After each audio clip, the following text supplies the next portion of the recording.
आप सभी भक्तों को आने वाली पुत्रदा एकादशी व्रत की हार्दिक शुभकामनाएं। प्यारे भक्तों, प्रतिवर्ष पौष माह के शुक्ल पक्ष में आने वाली इस एकादशी को पुत्रदा एकादशी के नाम से जाना जाता है। इस चर और अचर संसार में पुत्रदा एकादशी के व्रत के समान दूसरा कोई व्रत नहीं है। इस व्रत के नाम के अनुसार ही इसका फल है, यानी जिन व्यक्तियों की संतान होने में बाधा आती है या जिन्हें पुत्र प्राप्ति की कामना हो, उन्हें पुत्रदा एकादशी का व्रत अवश्य करना चाहिए। यह व्रत बहुत ही शुभ फलदायक होता है, इसलिए संतान प्राप्ति के इच्छुक भक्तों को यह व्रत अवश्य रखना चाहिए, जिससे कि उसे मनोवांछित फल की प्राप्ति हो सके। प्यारे भक्तों, आपको मैं बता दूं कि इस साल पौष पुत्रदा एकादशी 10 जनवरी को मनाई जाएगी। एकादशी तिथि की शुरुआत 9 जनवरी को दोपहर 12:22 पर होगी। वही 10 जनवरी को सुबह 10:19 पर एकादशी तिथि का समापन होगा। एकादशी व्रत का पारण 11 जनवरी को होगा। 11 जनवरी की सुबह 7:15 से 8:21 के मध्य पारण कर सकते हैं। इस शुभ अवसर पर साधक पूजा पाठ कर अन्न दान कर व्रत खोल सकते हैं। जानिए पौष पुत्रदा एकादशी व्रत पूजन विधि। एकादशी के दिन प्रातः काल स्नान आदि से निवृत्त होकर साफ कपड़े पहने। इसके बाद पूजा स्थान को साफ कर ले। फिर हाथ में जल लेकर पुत्रदा एकादशी व्रत एवं पूजा का संकल्प ले। अब भगवान विष्णु या बाल गोपाल श्री कृष्ण की प्रतिमा को एक चौकी पर स्थापित करें। फिर उनको पंचामृत से स्नान कराए, चंदन तिलक कर वस्त्र पहनाए, पीले पुष्प, धूप, दीप, गंध, तुलसी, पान, सुपारी आदि अर्पित करें। फल, नारियल, बैर, आंवला, लौंग भी अर्पित करें। इसके पश्चात विष्णु सहस्त्रनाम का पाठ करें। फिर भगवान विष्णु की आरती करें। ईश्वर से अपनी इच्छा व्यक्त करें। दिन भर व्रत के नियमों का पालन करें और भगवत वंदना में समय व्यतीत करें। शाम के समय पुत्रदा एकादशी व्रत कथा सुने और फलाहार करें। अगले दिन पारण करके व्रत को पूर्ण करें। आइए जानिए पारण विधि के बारे में। द्वादशी तिथि के दिन सुबह जल्दी उठकर स्नान करें और पीले वस्त्र पहने। मंदिर की सफाई करें और गंगा जल छिड़के। दीपक जलाकर भगवान विष्णु और माँ लक्ष्मी की पूजा करें। आरती करें और मंत्रों का जाप करें। खीर, फल और मिठाई का भोग लगाए। लोगों में प्रसाद वितरित करें। दान दक्षिणा करें। चावल ग्रहण करके स्वास्तिक भोजन करें और व्रत खोले। व्रत पारण के समय तुलसी दल का सेवन करना चाहिए। पारण में मूली, बैगन, साग, मसूर दाल, लहसुन, प्याज आदि का सेवन नहीं करना चाहिए। व्रत पारण के बाद श्रद्धा अनुसार विशेष चीजों का दान करना चाहिए। पुत्रदा एकादशी के दिन भगवान विष्णु के अवतार श्री कृष्ण का ध्यान करते हुए श्री कृष्ण भगवान का मंत्रों का जाप करें। मंत्र का जाप करने से सभी मनोकामनाएं पूरी होती है। अब सुनिए कथा। महाराज युधिष्ठिर ने पूछा, हे भगवान, आपने सफला एकादशी का महात्म्य बताकर बड़ी कृपा की। अब कृपा करके यह बतलाए कि पौष शुक्ल एकादशी का क्या नाम है, उसकी विधि क्या है और उसमें कौन से देवता का पूजन किया जाता है। भक्तवत्सल भगवान श्री कृष्ण बोले, हे राजन, इस एकादशी का नाम पुत्रदा एकादशी है। इसमें भी नारायण भगवान की पूजा की जाती है। इस चर और अचर संसार में पुत्रदा एकादशी के व्रत के समान दूसरा कोई व्रत नहीं। इसके पुण्य से मनुष्य तपस्वी, विद्वान और लक्ष्मीवान होता है। इसकी मैं एक कथा कहता हूँ, सो तुम ध्यान पूर्वक सुनो। भद्रावती नामक नगरी में सुकेतुमान नाम का एक राजा राज्य करता था। उसके कोई पुत्र नहीं था। उसकी स्त्री का नाम सभ्या था। वह निपुत्री होने के कारण सदैव चिंतित रहा करती थी। राजा के पितर भी रो रो कर पिंड लिया करते थे और सोचा करते थे कि इसके बाद हमको कौन पिंड देगा। राजा को भाई, बांधव, धन, हाथी, घोड़े, राज्य और मंत्री, इन सब में से किसी से भी संतोष नहीं होता था। वह सदैव यही विचार करता था कि मेरे मरने के बाद मुझको कौन पिंडदान करेगा। बिना पुत्र के पितरों और देवताओं का ऋण मैं कैसे चुका सकूंगा। जिस घर में पुत्र न हो उस घर में सदैव अंधेरा ही रहता है। इसलिए पुत्र उत्पत्ति के लिए प्रयत्न करना चाहिए।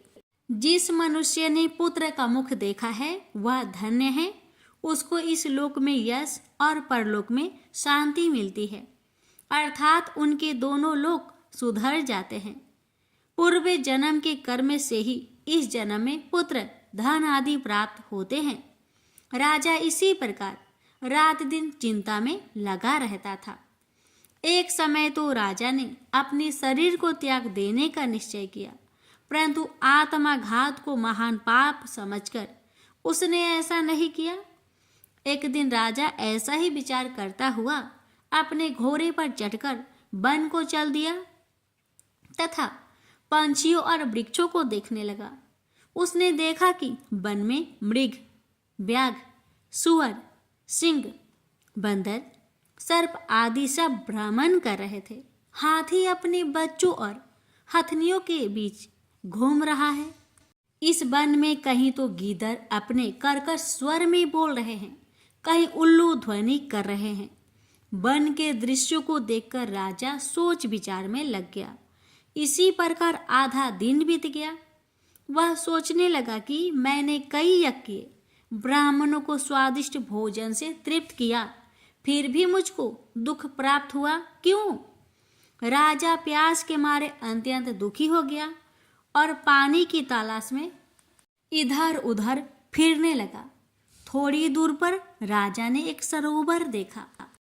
उस सरोवर में कमल खिले थे तथा सारस, हंस, मगरमच्छ आदि विहार कर रहे थे। उस सरोवर के चारों तरफ मुनियों के आश्रम बने हुए थे।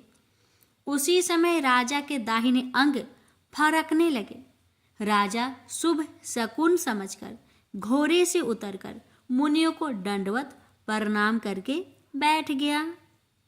राजा को देखकर मुनियों ने कहा, हे राजन, हम तुमसे अत्यंत प्रसन्न हैं। तुम्हारी क्या इच्छा है सो कहो। राजा ने पूछा, महाराज आप कौन हैं और किस लिए यहाँ आए हैं, कृपा करके बतलाइए। मुनि कहने लगे कि हे राजन, आज संतान देने वाली पुत्रदा एकादशी है।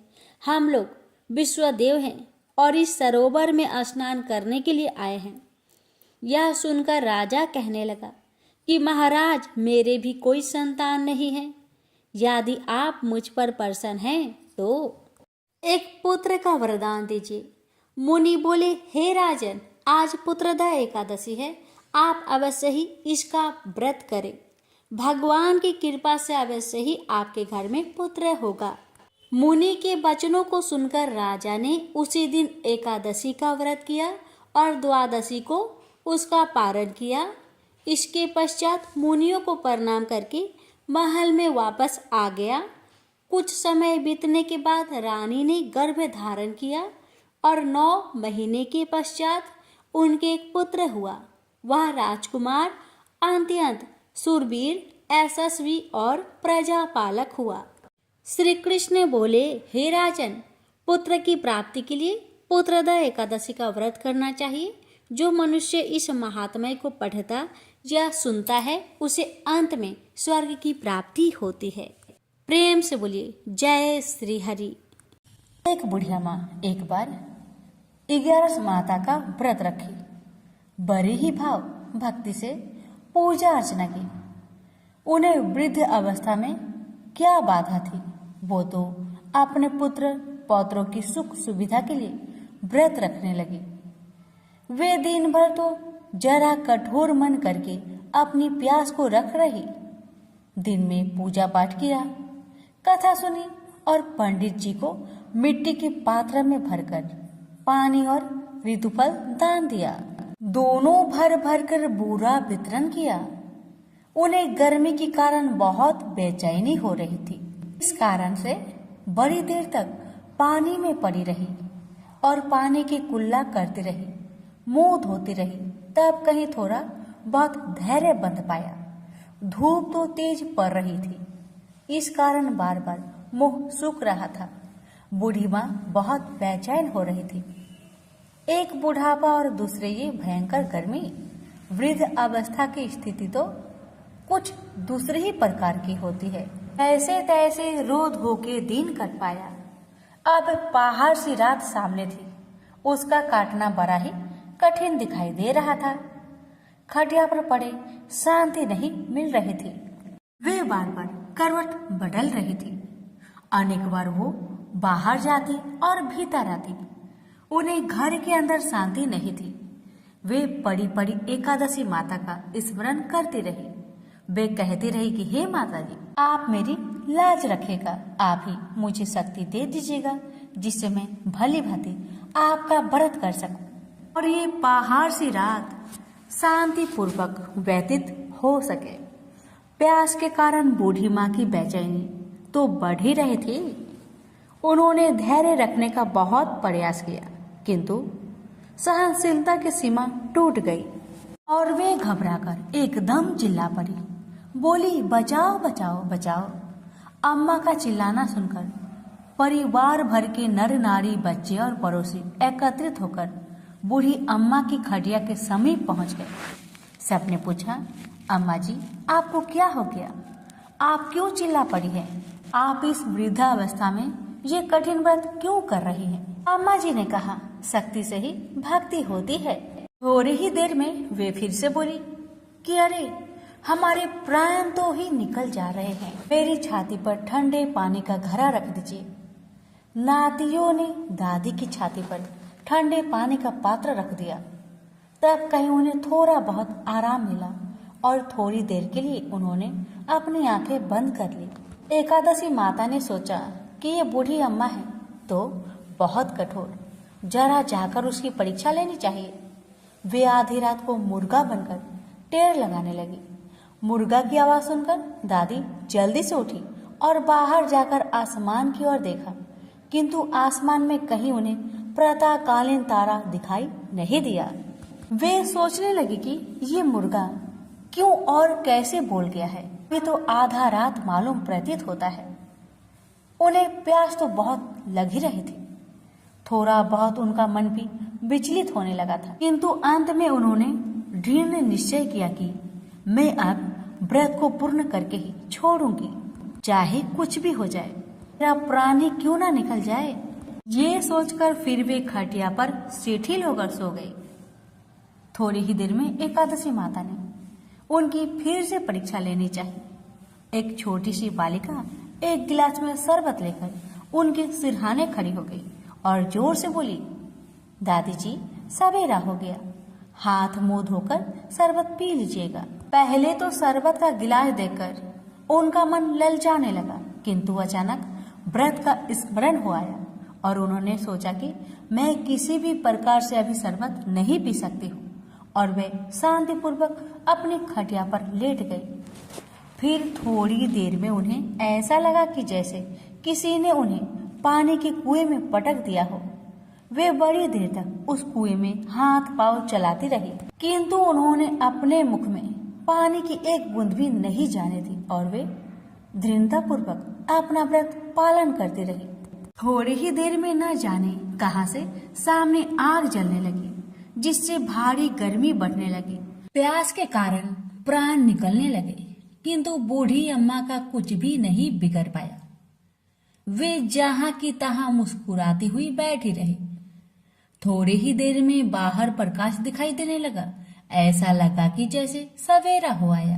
बूढ़ी अम्मा ने जब बाहर निकलकर देखा तो समझ गई कि अभी सवेरा होने में 3-4 घंटे की देरी है।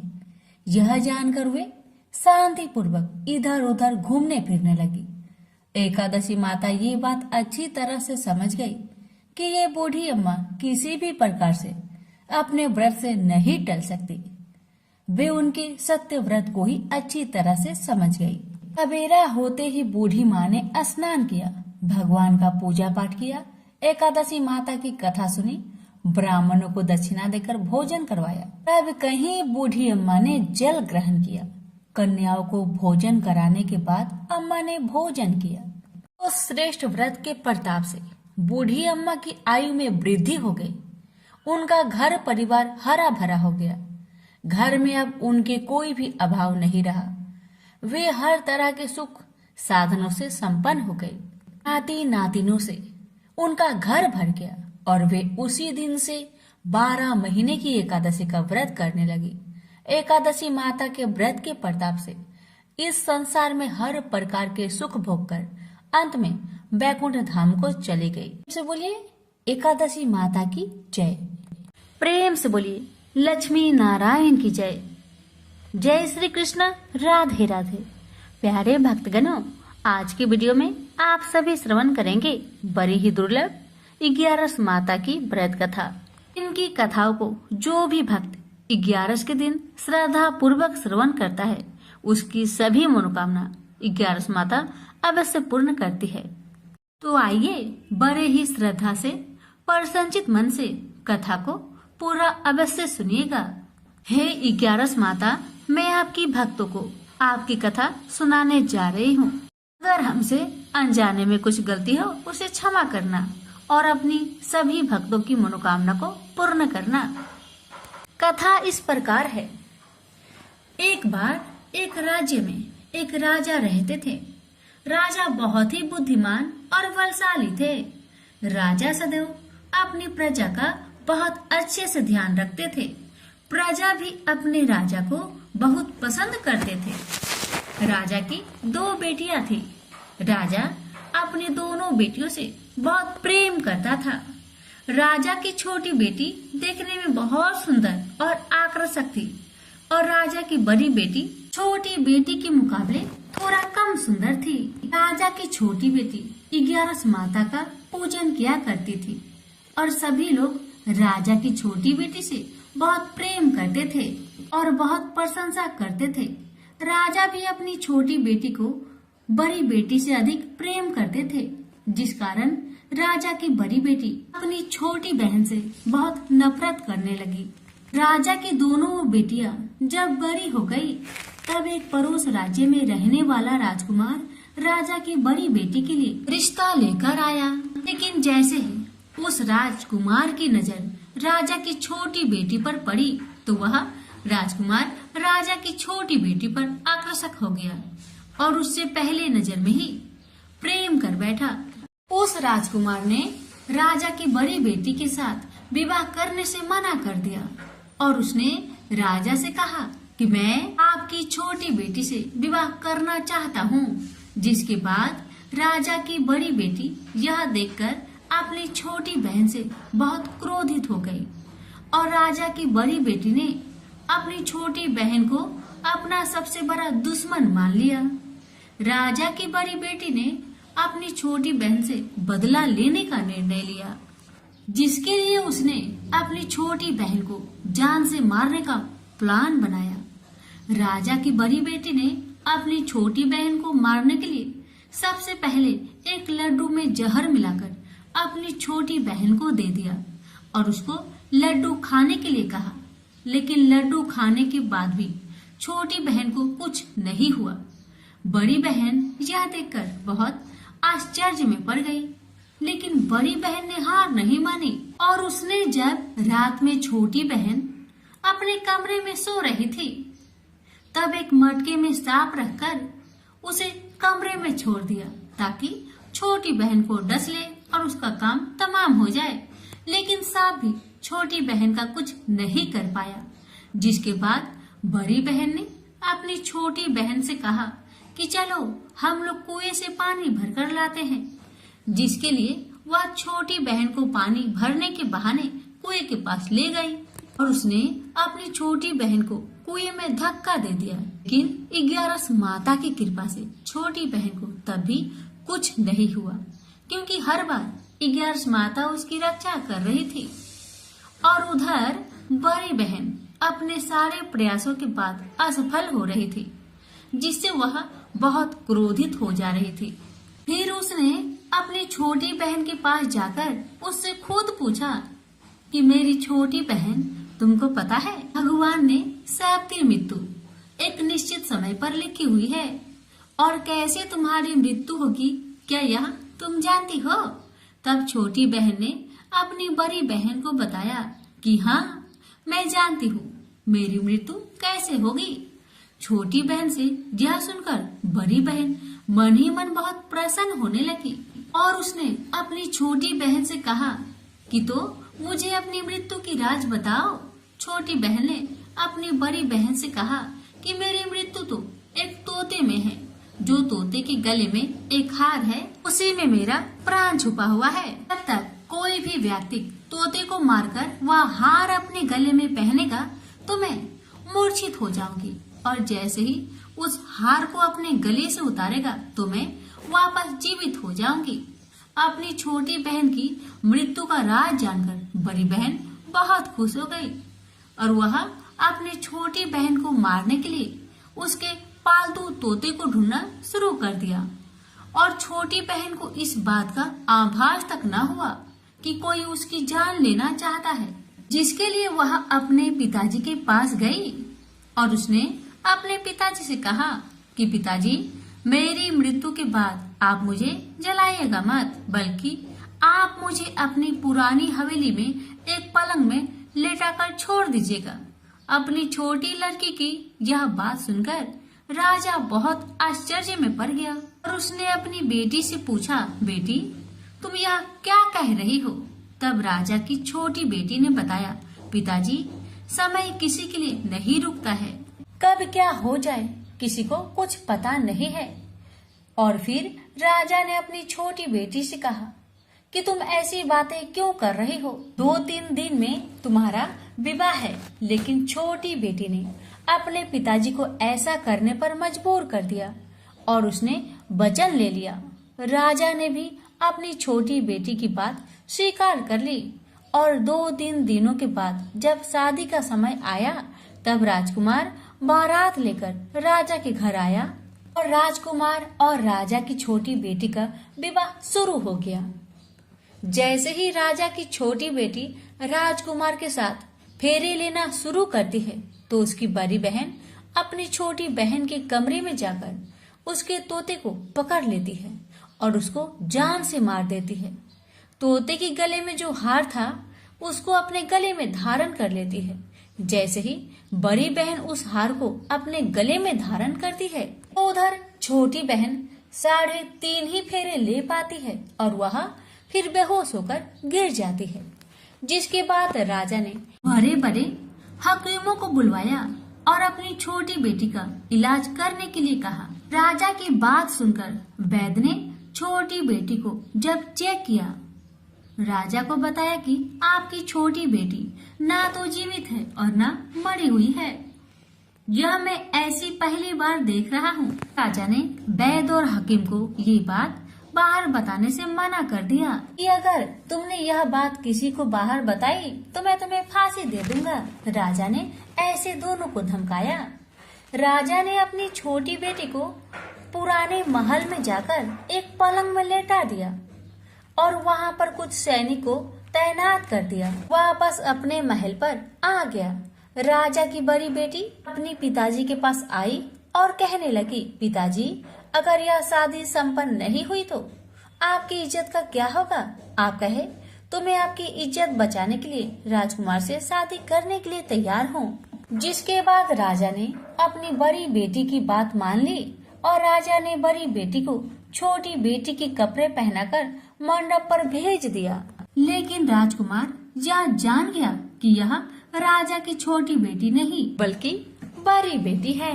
लेकिन जब राजकुमार ने शादी करने से मना किया तो सभी लोग ने राजकुमार को विवश करके राजा की बड़ी बेटी से बचे हुए फेरे संपन्न करा दिए और विवाह करवा दिया।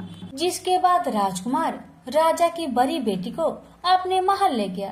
राजकुमार राजा की बड़ी बेटी से ना तो बात करता था, नहीं उसको पसंद करता था और ना ही उसके आसपास भटकता था।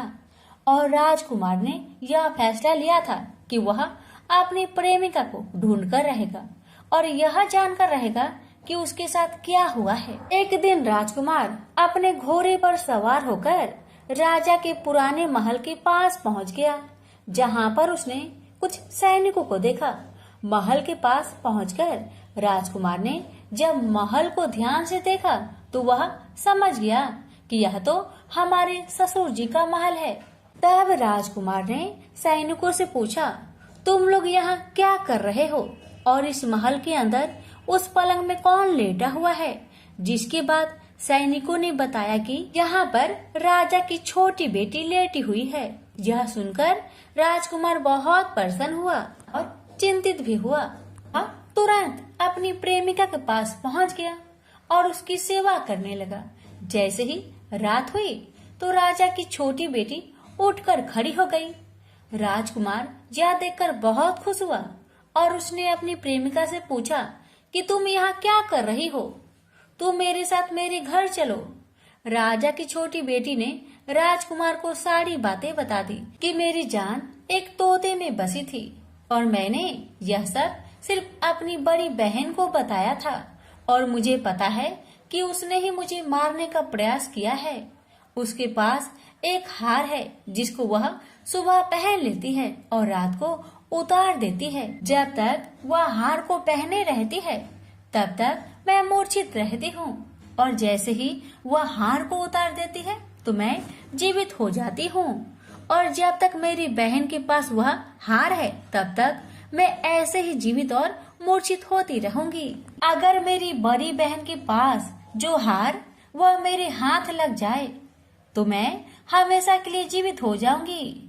राजकुमार यह बात सुनकर राजा की छोटी बेटी के पास रहने का निर्णय ले लिया और उसने अपने बचे हुए सारे फेरे उस पलंग में लेटी राजकुमारी की छोटी बेटी के साथ ले लिए और अपना विवाह को पूर्ण कर लिया और वहीं पर रहने लगा। देखते ही देखते कुछ समय में राजा की छोटी बेटी और राजकुमार की पत्नी पेट से हो गई। एक दिन राजकुमार को किसी काम से बाहर जाना पड़ा। तब छोटी बहन के पेट में बहुत तेज दर्द होने लगा, जिसके बाद उसने 11 माता का ध्यान किया। जिसके बाद वहां पर 11 माता प्रकट हुई और उन्होंने अपने भक्तों के दर्द को दूर किया और एक पुत्र की प्राप्ति करवाई। और वहीं पर अचानक से राजकुमार भी आ गया। राजकुमार ने 11 माता को देखा तो वह आश्चर्य हो गया और उसने तुरंत माता को प्रणाम किया और 11 माता ने राजकुमार से कहा, जब तुम्हारा बेटा 5 वर्ष का हो जाए तो तुम अपनी पत्नी के हार आकर इसके गले में डाल देना। और देखते देखते राजकुमार और राजा की छोटी बेटी का पुत्र 5 वर्ष का हो जाता है। तो राजकुमार अपने बेटे से कहता है कि बेटा, मैं कुछ काम से बाहर जा रहा हूँ, तुम अपनी माता का ध्यान रखना। और वह वहाँ से चला जाता है। राजकुमार को बाहर निकलता देख बड़ी बहन के सैनिक देख लेते हैं और वह बड़ी बहन को जाकर सारी बातें बता देते हैं। जिसके बाद बड़ी बहन अपनी छोटी बहन के पुत्र को वहाँ से उठवा लेती है और उसको मरवा देती है। छोटी बेटी के पुत्र के 2 टुकड़े करवा देती है। पहला टुकड़ा चक्की के पास छुपा देती है और दूसरा टुकड़ा अपने पलंग के नीचे रख देती है। 11 माता बड़ी बहन की सारी करतूत अपनी आंखों से देख रही थी। उनसे रहा नहीं गया। वह एक भिखारी का रूप लेकर बड़ी बहन के पास चली आती है, जिसके बाद वहाँ पर भिक्षा मांगने लगती है। बड़ी बहन अपने नौकरों से कहती है कि जाकर भिक्षा दे दो, लेकिन जैसे ही नौकर 11 माता को भिक्षा देने के लिए आते हैं तो माता उन्हें मना कर देती है और कहती है कि मैं तुम्हारे महारानी से ही भिक्षा लूंगी, जाओ जाकर कह दो। इसके बाद बड़ी बहन स्वयं ही भिक्षा देने के लिए माता के पास आती है। तब माता एक बिल्ली का रूप लेकर उसके कमरे में चली जाती है और वहाँ पर छोटी बेटी के पुत्र के टुकड़े को जोड़ देती है और उसे जीवित कर देती है। उसे वहां से ले जाती है। राजकुमार अपने बेटे को लेकर अपनी पत्नी के पास जाता है और उसे कहता है कि तुम इसका ध्यान रखना। अगर तुम इस बच्चे का अच्छे से ध्यान रखोगी तो मैं तुमसे बात करूंगा। एक दिन राजकुमार बच्चे से कहता है कि तुम मम्मी से उनके गले का हार मांग लो। जिसके बाद राजकुमार का लड़का अपनी मम्मी के पास जाता है और कहता है कि मम्मी, मुझे तुम्हारा हार चाहिए जो तुमने गले में पहन रखा है। यह सुनकर पहले तो बड़ी बहन बहुत क्रोधित होती है, पर उसको यह याद आता है कि राजकुमार ने कहा था कि अगर मैं इस बच्चे का ध्यान रखूं तो वह मुझसे बात करेंगे। जिसके कारण वह हार को उस बच्चे को दे देती है और वह तुरंत हार ले जाकर अपने पिताजी को दे देता है। और तभी राजकुमार अपने बेटे को लेकर वहां से जाने लगता है और अपनी पत्नी से कहता है कि तुम हमारे लिए खाना बनाकर रखना, मैं शाम को आकर तुम्हारे साथ खाऊंगा। और वह अपने बेटे को लेकर वहां से चला जाता है। जिसके बाद वह राजा के पास जाता है और उनको सारी बातें बता देता है। राजा अपनी बड़ी बेटी की यह करतूत सुनकर बहुत क्रोधित होते हैं और अपनी परवरिश पर ही दोष देने लगते हैं और राजकुमार को अपनी छोटी बेटी के साथ रहने के लिए आदेश देते हैं। 11 माता की कृपा से राजा की छोटी बेटी राजकुमार के साथ सुखी जीवन व्यतीत करने लगी और हर 11 को 11 माता का व्रत करने लगे। प्रेम से बोलिए 11 माता की जय।